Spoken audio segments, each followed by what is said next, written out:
Moving to Willowbrook Estates seemed like a dream come true. The houses were pristine, the lawns perfectly manicured, and the homeowners association promised to maintain property values. My wife Sarah was 6 months pregnant with our first child, and we thought this quiet suburban neighborhood would be perfect for raising a family. We had no idea we were about to encounter the most entitled, power-hungry HOA president in existence. Her name was Karen Mitchell, and she ruled the neighborhood like a petty dictator. Within our first week, I learned that Karen had been HOA president for 3 consecutive terms, running unopposed because, frankly, nobody else wanted to deal with the drama. She was in her mid-40s, always impeccably dressed, and had perfected the art of the condescending smile. Karen lived in the largest house on the block, complete with decorative columns and a circular driveway that she treated like her personal throne room. The trouble started on a Tuesday morning. Sarah was having a particularly difficult day with morning sickness, so I decided to park my car in our driveway in a way that would make it easier for her to get to the passenger seat when I drove her to her doctor's appointment. Instead of parking straight, I angled the car slightly, with the front bumper extending maybe 6 inches past our property line onto the street. I was inside making Sarah some ginger tea when I heard shouting outside. Through the window, I saw Karen Mitchell standing next to my car, gesturing wildly and taking photos with her phone. She was wearing a bright pink track suit and had her HOA president badge clipped prominently to her chest, as if she were some kind of law enforcement officer. I walked outside to see what the commotion was about. "Good morning, Karen. Is there a problem?" I asked, keeping my tone polite but firm. Karen whirled around, her face already flushed with indignation. "Yes, there most certainly is a problem. Your vehicle is illegally parked and in violation of HOA Covenant 3-7-A, which clearly states that no part of any vehicle may extend beyond the property line onto public streets." I looked at my car, then back at Karen. The front bumper was barely touching the invisible line where our driveway met the street. "Karen, I understand your concern, but we're talking about maybe 6 inches here. My wife is pregnant and having a rough morning. I positioned the car this way to make it easier for her to get in." Karen's eyes narrowed. "I don't care if your wife is having triplets. The rules apply to everyone equally. This is exactly the kind of entitled behavior that destroys neighborhood property values. I'm documenting this violation, and you'll be receiving a formal citation in the mail." Before I could respond, Sarah appeared in the doorway, looking pale and holding onto the frame for support. "What's all the yelling about?" she asked weakly. Karen immediately turned her attention to my pregnant wife, and what happened next still makes my blood boil. "You need to teach your husband about following rules, honey," Karen said with fake sweetness. "Just because you're expecting doesn't mean you get special treatment. This neighborhood has standards, and if you can't maintain them, maybe you should consider living somewhere more suited to your lifestyle." Sarah's face went white, and I saw tears forming in her eyes. That's when something inside me shifted. I stepped between Karen and my wife, my voice dropping to a dangerously calm level. "Karen, I'm going to give you exactly one chance to apologize to my wife and walk away. Otherwise, this conversation is going to go in a direction you won't enjoy." Karen laughed, actually laughed. "Are you threatening me? I'll have you know that threatening an HOA board member is grounds for immediate fines and potential legal action. I suggest you move your car immediately and start showing the proper respect for authority." I moved my car, not because Karen demanded it, but because Sarah needed to get to her appointment. But as I helped my wife into the passenger seat, I made a mental note that this wasn't over. Karen Mitchell had just made the biggest mistake of her petty little dictatorship.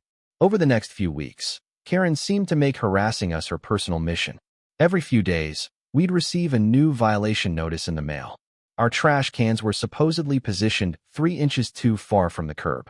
Sarah's small garden gnome was deemed an unauthorized decorative item. The solar lights along our walkway were apparently the wrong shade of white according to the architectural guidelines. Each violation came with a $25 fine and a condescending letter explaining how our failure to comply was negatively impacting the entire community. Karen would personally deliver some of these notices, always making sure to comment on whatever new infraction she'd invented. "I really hate to keep doing this, but rules are rules," she'd say with that plastic smile. The final straw came on a Saturday afternoon. Sarah was 7 months pregnant now, and her doctor had recommended bed rest after some complications. I was working from home more often to take care of her, and we'd arranged for grocery deliveries to make things easier. Our delivery driver, a kind elderly man named Frank, was carrying bags up to our front door when Karen appeared like a suburban vulture. "Excuse me. Commercial vehicles are not permitted to park in residential driveways. This is clearly stated in Section 4-2 of our community guidelines." Frank looked confused. "Ma'am, I'm just delivering groceries to the pregnant lady. I'll only be here for 5 minutes." Karen wasn't having it. "I don't care what you're delivering. Rules are rules. You need to move your vehicle immediately, or I'll have it towed."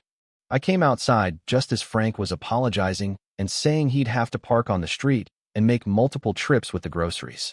Sarah was watching from the window, clearly upset that this poor man was being harassed for trying to help us.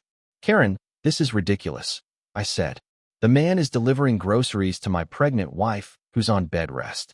Show some basic human decency." Karen's face turned red. "Don't you dare lecture me about decency. I've been trying to maintain standards in this neighborhood while you two constantly flout every rule we have. I'm sick and tired of your entitled attitude." That's when she made her biggest mistake. Karen pulled out her phone and started recording, stepping closer to Frank and me. "I'm documenting this harassment for the HOA board and potentially the police. You people think you can intimidate me, but I know my rights." As she continued her tirade, waving her phone around and shouting about violations and consequences, I noticed something interesting. In her fervor to record everything, Karen had left her HOA folder on the hood of Frank's delivery truck. When she grabbed it, several papers scattered in the wind, including what looked like official correspondence. I helped Frank gather the scattered papers, planning to hand them back to Karen, when one particular letterhead caught my eye. It was from Meridian Industries, the mid-sized tech company where I worked as a senior project manager. The letter was addressed to someone named Robert Mitchell. My blood ran cold as I read the name, then looked back at Karen, who was still berating Frank about parking regulations. Robert Mitchell, Karen's husband, worked at my company, and if I remembered correctly, he was in the accounting department. Suddenly, this whole situation had taken on a very different dimension. I handed the papers back to Karen without mentioning what I'd seen, but my mind was already working.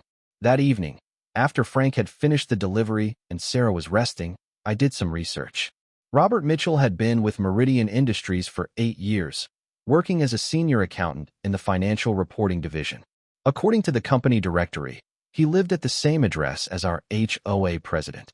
The next Monday morning, I paid a visit to HR. I didn't mention Karen by name initially, just explained that I was having a conflict with a neighbor and wanted to understand company policies about potential conflicts of interest. What I learned was very interesting. Meridian Industries had a strict code of conduct that extended to employees' family members. If an employee or their spouse was involved in harassment, intimidation, or discriminatory behavior that could reflect poorly on the company, it could result in disciplinary action up to and including termination. The company took its reputation seriously, especially when it came to treating people fairly and respectfully. I decided to give Karen one more chance to back down before escalating things. That opportunity came the following weekend when she cited us for having our lawn mowed to 2 3/4 inches instead of the required 3 inches. Yes, she actually measured our grass with a ruler. When she delivered the violation notice personally, I asked to speak with her privately. "Karen, I think we got off on the wrong foot. My wife is pregnant and dealing with health complications. Can't we find a way to work together instead of constantly being at odds?" Karen's response was everything I expected and more. "Listen here, mister. I don't care about your sob story. Every homeowner in this neighborhood has problems, but they still manage to follow the rules. You and your wife seem to think you deserve special treatment, but I'm here to tell you that's not how the world works. I'm the HOA president, and I'll enforce these covenants however I see fit." She leaned closer, lowering her voice to what she probably thought was a threatening whisper. "And if you don't like it, you can try to challenge me at the next HOA meeting. But let me save you some time. Nobody in this neighborhood has the spine to stand up to me. I've been running this place for 6 years, and I'll be running it for 6 more. That's when I made my decision. You know, Karen, you're absolutely right about one thing. People should follow the rules and be held accountable for their actions." I couldn't agree more. The next morning, I requested a meeting with my HR director and my direct supervisor. I brought documentation of every violation notice Karen had sent us, photos of her harassment of our delivery driver, and a recording I'd made of her latest threatening remarks. I explained the situation calmly and professionally, emphasizing how this behavior was affecting my pregnant wife's health and my ability to focus at work. My HR director, Janet, listened carefully to everything I presented. When I mentioned that the HOA president was Robert Mitchell's wife, her expression grew serious. "Thank you for bringing this to our attention," she said. "We'll need to investigate this thoroughly. Harassment and intimidation, especially targeting a pregnant woman, are serious matters that could absolutely reflect on our company's reputation." Within 2 days, Robert Mitchell was called into HR for a formal meeting. I wasn't privy to the exact details, but I heard through the office grapevine that he'd been given a stern warning about his wife's behavior and told that any further incidents could result in disciplinary action against him. I thought that would be the end of it. Robert would go home, explain the situation to Karen, and she'd back off. I underestimated just how entitled and stubborn Karen Mitchell really was. Instead of backing down, Karen doubled down. She started issuing violations for increasingly ridiculous infractions. Our mailbox was supposedly faded, though it looked identical to every other mailbox on the street. Our house numbers were positioned 1 inch too far to the left according to her measurements. She even cited us for having bird droppings on our driveway, claiming it was a health hazard. The breaking point came when Sarah was 8 months pregnant and having Braxton Hicks contractions. I had called 911 out of an abundance of caution, and the paramedics determined that while everything was fine, Sarah needed to stay calm and avoid stress. As the ambulance was leaving our driveway, Karen appeared with her camera and clipboard. "Emergency vehicles require prior approval from the HOA board before parking in residential driveways," she announced. "This is a violation of Section 6-4. I stared at her in complete disbelief. "Karen, my wife just had to be checked by paramedics. Are you seriously going to cite us for a medical emergency?" Her response was the final nail in her own coffin. Medical emergency or not, rules are rules. I'll be filing this violation with the appropriate authorities. That evening, I made one final call to HR. This time, I didn't just speak with Janet. I requested a meeting with the regional manager and presented a complete timeline of Karen's harassment, including her threat to cite us for emergency medical services.